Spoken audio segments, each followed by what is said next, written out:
안녕하십니까. 일반대학원 사회복지학과 박사과정 재학 중인 정대희입니다. 제 본지는 이제 의료사회복지사라는 직업입니다. 그래서 저의 학업은 이제 학자로서의 길하고는 사실 조금 거리가 멀어요. 네. 바로 학사를 마치자마자 석사, 박사 과정으로 이어지지 않았고요. 이 사이에 이렇게 공백들이 이렇게 많이 있었습니다.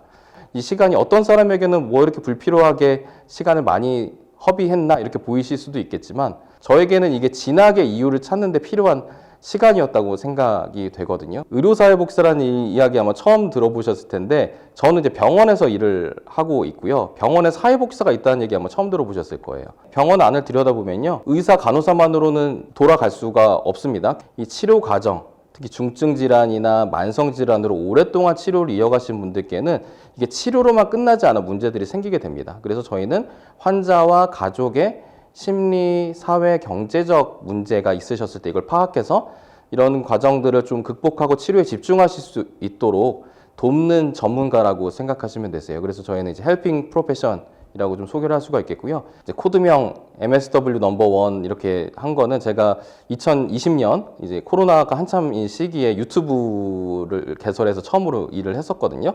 MSW 넘버 1이라고 이렇게 적은 이유가 MSW가 메디컬 소셜 워커의 줄임말이거든요. 그래서 메디컬 소셜 워커 중에서 최고가 되겠다. 야심차게 적었어요.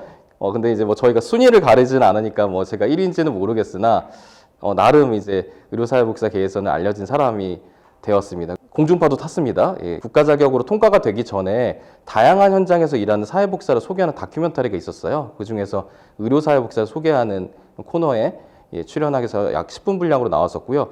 밑에 있는 거는 이제 메이크업위시 재단이라고 해서 소아암이나 희귀날성 질환 아이들의 투병하는 과정에서 힘을 주기 위해서 소원 들어주는 이런 단체예요. 자원봉사단을 좀 꾸려서 참여도 좀 했었거든요. 그 인연으로 이제 로프 포 호프라는 캠페인을 좀 했습니다. 의료사회복지사로 할 수 있는 여러 가지 활동에 참여하면서 보건복지부 장관 표창도 받았고 최근에는 이제 미래인재, 총괄만든 미래인재라는 우천상도 받기도 했습니다.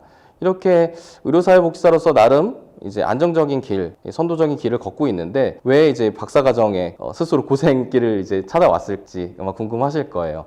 일단은 제가 일하는 이 서울대병원뿐만 아니라 우리나라에서 통칭 빅5라고 이야기되는 이제 병원들은 어떤 의료사회복지계에서 뭔가 좀 큰 기관이고 같이 일하는 의료사회복지사 수가 상대적으로 좀 많다 보니 좀 기대를 받는 게 있어요. 역할을 좀 업계에서 해주길 바라는 부분들. 또 여러 직종들이 있는데 저희는 이제 한 줌밖에 안 되는 소수 직렬이라고 말씀드렸잖아요. 거기에 이제 팀장이라는 거는 이제 대표를 하는 거예요. 그 직군을. 그래서 이런 책임감 속에서 내가 더 그 현장에 더 발전에 기여할 수 있는 부분은 없을까? 라는 부분이 그냥 현업을 단순히 잘하는 것만으로만 해결이 안 되더라고요.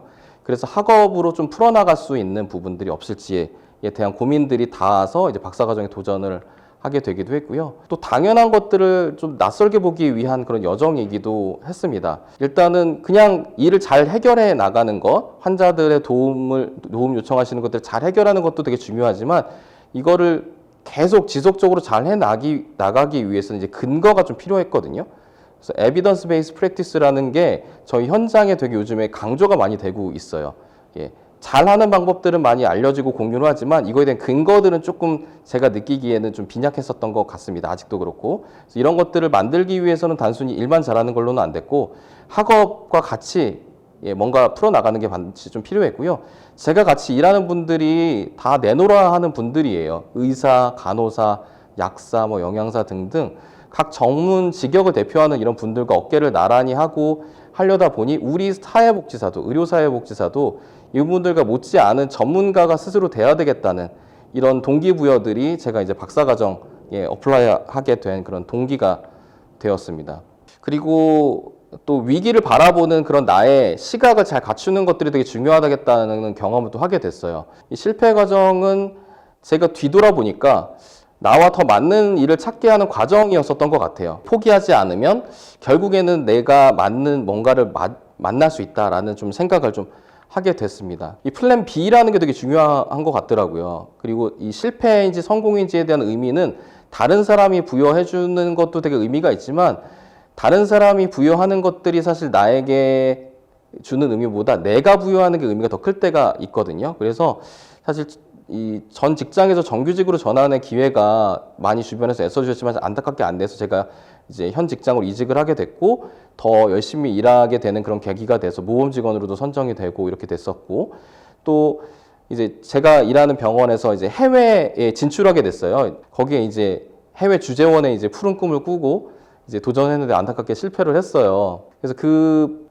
뭐라고 해야 될까? 기회 비용을 이제 석사 과정에 올인을 해서 수성 졸업하는 영예를 얻게 됐습니다. 그래서 이 실패에 대한 의미를 내가 부여를 긍정적으로 하고 의미를 새롭게 부여를 하면은 분명히 나에게 맞는 그런 성공 전략에 가까이 갈 수 있다라는 그런 생각이 좀 들었습니다. 내 삶을 계속 꾸준하게 바라보고 재해석하는 그런 의미 부여가 스스로 되게 필요하다라는 걸 말씀을 드리고 싶습니다. 특히 이제 석사와 박사 과정 역시도 끊임없는 나에 대한 의미 부여, 내가 하는 이런 공부에 대한 의미 부여가 되게 많이 요구되실 것 같아요. 그래서 이런 과정들이 필요하다라는 거 좀 말씀을 좀 드리고 싶었습니다. 저는 사실 이제 사회복지학과에 입학을 하면서 사회복지 정책을 만드는 정책가가 되고 싶었습니다. 그런데 앞서 말씀드렸던 여러 가지 실패 과정을 통해서 사실 저는 정책가가 되지 못했고 현장에서 일하는 실천가로서 이제 출발하게 됐어요.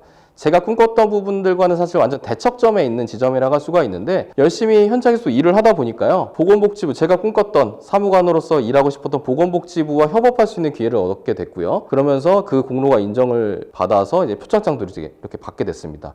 저 스스로 되게 짜릿했던 순간 중에 하나였어요. 그래서 출발점이 어디든 간에 어느 수준에 이르면은 내 꿈과 출발 지점은 달랐지만 만날 수 있다라는 그런 생각을 좀 하게 됐고요. 제가 소아암 사별가족에 대해서 질적방법론으로 인터뷰를 해서 석사 논문을 쓰게 됐고요. 이분들을 단순히 제 논문의 주제로만 남겨두기에는 제가 너무 마음이 아프고 이분들과 깊은 만남을 좀 갖게 돼서 제가 그 논문을 쓴 계기로 외부에 이제 펀드레이징을 받아서 이분들을 위한 프로그램을 만들었어요. 청소 프로그램이라는 거는 이분들이 자녀를 사별했는데 나한테는 그냥 죽은 사람이 아니에요. 나한테는 여전히 내 곁에 있는 가족같이 느껴지는 나의 소중한 자녀인데 주변 분들은 이분들에 대해서 얘기를 안 드리려고 합니다. 그래서 듣는 장소, 들을 청 장소소, 본인이 추모하는 이 아이에 대해서 실컷 얘기할 수 있는 안전한 장소를 만들어드리겠다는 의미와 본인한테 도움이 안 되는 얘기하는 사람들 청소시켜버리자 이런 중의적인 의미를 따라서 청소 프로그램을 만들어서 했었고요. 제가 만나는 현장의 장벽들을 좀 헤쳐나가기 위해서 공모전으로서 많이 도전을 좀 했었는데 그런데 이게 공모전으로만 도전하는 것들은요. 제 개인의 경험과 이 병원 울타리를 넘어가는 게 참 쉽지가 않더라고요. 이게 오랫동안 남아있으려고 하면은 학문 공동체에 논문으로 퍼블리시를 하고 해서 남기는 게 되게 중요하겠다는 그런 생각들을 하게 됐습니다. 의료사회복지 현장을 조망하는 그런 연구들이 아직 많지는 않은 상황이에요. 그래서 제가 고민했던 주제들에 대해서 지도 교수님께 말씀을 드리면 그거 해봐도 좋을 것 같다는 말씀들을 되게 많이 듣게 됩니다. 저는 이런 연구들을 제가 본진으로 삼는 이 의료사회복지 현장과 제가 속한 이 지도 교수님 연구실의 융합 과정을 통해서 더 많은 이런 현장 주제들을 발굴하고 목소리를 높이는 그런 역할들을 좀 해 나가고 싶은 게 제 앞으로의 꿈이고요. 독립연구자로서 연구할 수 있는 역량들을 잘 갖춘 다음에는 제 현장의 연구 용역을 제가 수주해서 수행이 감당한 수준의 그런 역량을 갖춰 나가는 것이 최종 목표입니다.